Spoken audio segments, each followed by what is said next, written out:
হুম হুম রয়েছে। হুম, তখন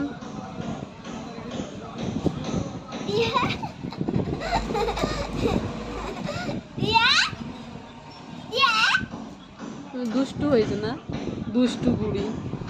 হ্যাঁ আমার আম্মু আমি রাইসার নানিমণিকে ভিডিও দিব, দিয়ে বলবো দেখো রাইসার নানিমণি, রাইসা হচ্ছে শাড়ির নিচে হাফ প্যান্ট পরে আছে।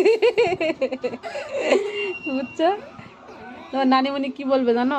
বলছে আমার ময়নার চোখ দুটো অনেক সুন্দর। তোমার নানিমণি এভাবে বলবে, কবে আমার কলজার চোখ দুটো অনেক সুন্দর, তাকাও তো একটু আমার দিকে এনকে বাঁকা করে, এনকে। ভূতের গল্প বলবো? তখন ভূতটা এসে বললো, রাইসা তুমি হাফ প্যান্ট পরে আসো কেন শাড়ির নিচে?